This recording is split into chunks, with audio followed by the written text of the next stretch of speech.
Sengketa agraria mendominasi kasus yang masuk di pengadilan. Hal tersebut disampaikan oleh Guru Besar Fakultas Hukum Universitas Brawijaya, Profesor Iwan Permadi. Menurutnya pada tahun 2022 terdapat 3,4 juta kasus dan tahun 2023 sebanyak 2,7 juta kasus sengketa agraria.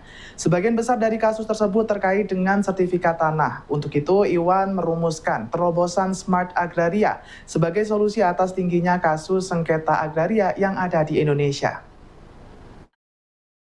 Persoalan agraria masih menjadi pekerjaan rumah dalam dunia hukum di Indonesia. Hal ini terlihat dari banyaknya kasus sengketa agraria yang masuk ke ranah pengadilan.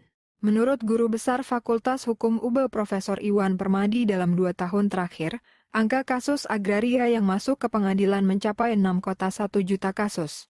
Hal ini harus dicermati oleh semua pihak terutama pengambil kebijakan agar kasus sengketa agraria menjadi perhatian bersama. Iwan juga menyoroti adanya sertifikat tanah elektronik yang kini diberlakukan sebagai terobosan yang belum menihilkan potensi sengketa.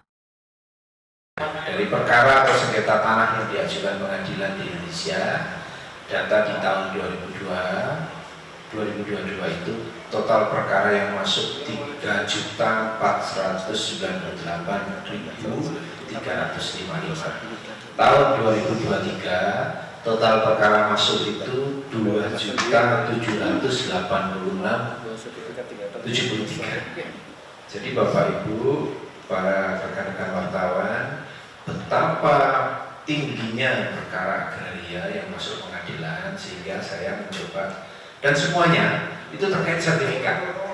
Semuanya terkait sertifikat. Ya, jadi total perkara yang masuk sertifikat itu sama dengan total perkara yang masuk tentang tanah atau agraria.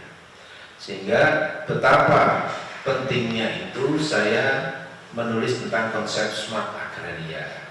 Lah, dulu sertifikat itu kan buku yang dijahit, ya, buku dijahit itu istilahnya begitu. Itu perkaranya masuk sekitar 3 juta lebih, hampir 4 juta. Nah sekarang mulai bulan-bulan Juli ya, mulai bulan-bulan Juli itu sudah dikenalkan konsep sertifikat elektronik. Jadi kalau Bapak Ibu beli tanah, sekarang sertifikatnya berubah elektronik, bisa di print sendiri. Dulu ada sekitar 12 halaman, sekarang cuma 2. Nah, pertanyaannya, dulu aja 8 halaman atau sampai 10 halaman itu bermasalah, sekarang 2 apakah tambah bermasalah? Nah itu kira-kira yang saya temukan konsepnya itu dengan smart. Sebagai solusi, Iwan menyodorkan konsep Smart Agraria sebagai langkah untuk menyelesaikan sengketa agraria dengan tepat dan mampu mengurangi jumlah kasus yang masuk ke meja